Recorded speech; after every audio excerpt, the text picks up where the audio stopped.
फिर दिन हुआ पुरानी रात का, करे सौ शुक्र हम खुदा की जात का, खुदा की जात का, नया फिर दिन हुआ। आज की आयत। फिर उनमें से एक ये देख कर के मैं शिफा पा गया, बुलंद आवाज़ से खुदा की तमजीद करता लौटा और मुंह के बल यीशु के पांव पर गिरकर उसका शुक्र करने लगा। लूका 17 बाब 15वीं और 16वीं आयत। अजीज़ों, ज़िंदगी खुदावंद खुदा की दी हुई बड़ी नेमत है और सेहत तंदुरुस्ती भी उसकी दी हुई नेमतों में से एक, जिसका हम जितना भी शुक्रिया अदा करें कम है। पर अगर ये सोचें कि हम बीमार क्यों पड़ते हैं, इसकी कई वजूहात हैं। हकीकत में कुदरत से इनहराफ ही सबसे बड़ी वजह है।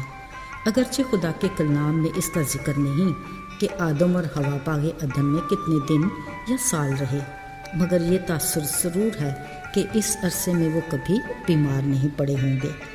आदम की जिम्मेदारी पाकने के पानी करना थी।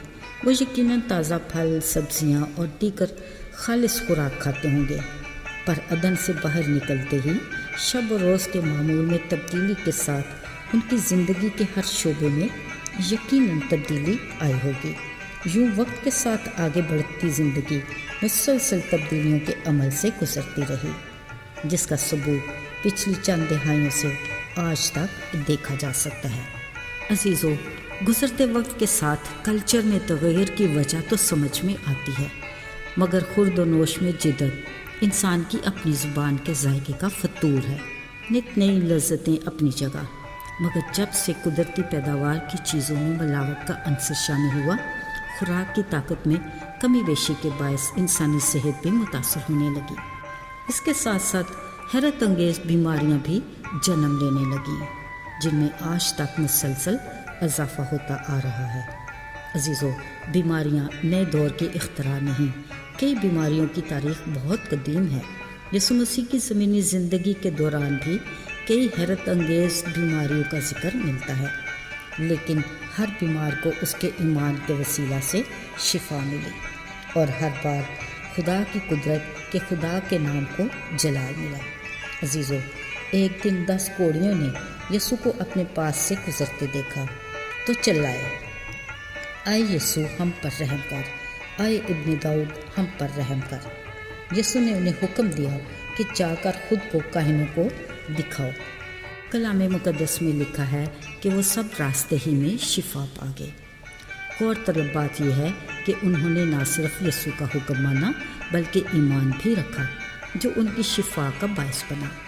खुदा की कुदरत तो काम कर गई, मगर उनके रद्द अमल में कुछ कमी रह गई।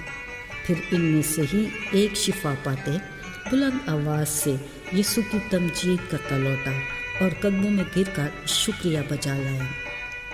उसके इस जोश और जज्बे ने बाकी 9 साथियों के निस्बत उसकी शिफा में मज़ीद बरकत को शामिल कर लिया। अजीज़ों, दुख और बीमारी ज़िंदगी का हिस्सा हैं, जिनका शजरा नस्ब एक ही मर्ज़ से मिलता है, और वो है गुनाह का मर्ज़। आज कुल आलम इसी मुज़ी मर्ज़ का शिकार है, जिसकी इंतहा हलाकत और अंजाम दोज़ख है। इस मर्ज़ की तारीख़ इंतहाई कदीम है, यानी इस मर्ज़ की इब्तदा ही आसमानी मकामों से हुई। और मज़े की बात यह कि इस मुज़ी मर्ज़ गुनाह का इलाज भी आसमानी मकामों ही से नमूदार हुआ। गुनाह के मर्ज़ का मुआलिज खुद आसमानी मकाम से अपना जलाली तख्त छोड़कर गुनाह में मुब्तला इंसान को इस मर्ज़ से शिफा देने दुनिया में आया। जान का कफ़ारा दिया, अपना कीमती लहू बहाकर गुनहगार इंसान को हलाकत से बचाया और हमेशा की ज़िंदगी का वारिस बनाया। अजीज़ों, अपने गुनाहों का इकरार और उसके कुफ़ारे पर ईमान गुनाह के मर्ज़ से शिफा है। हमें अपनी शिफा पर किस कदर यीशु मसीह के शुक्रगुज़ार होना चाहिए और इस खुशखबरी को उन तक लेकर जाना चाहिए जो अभी तक गुनाह का शिकार होकर अंधेरों में भटक रहे हैं। खुदा करे यीशु का नूर उन पर भी चमके ताकि वो हलाकत से निकलकर हमेशा की ज़िंदगी में दाखिल हो जाएं। आइए दुआ करें। اے خدا، ہم تیری عجیب اور عظیم شفا بخش قدرت کے لیے تیرے شکر گزار ہیں۔ تو ہمیں ہر طرح کی جسمانی اور روحانی بیماریوں سے شفا دیتا ہے۔ ہم ان 9 کوڑیوں کی مانند نہیں بننا چاہتے جو اتنی بڑی شفا کی برکت پانے کے باوجود شکر گزاری کے لیے تیرے پاس نہ آ سکے۔ ہمیں توفیق دے کہ ہم اپنی ہر برکت حاصل کرنے کے بعد تیرے حضور شکر گزاری کی قربانیاں لے کر حاضر ہوتے رہیں۔ یہ سب کچھ ایمان کے ساتھ یسوع کے نام سے مانگتے اور پا لیتے ہیں، آمین۔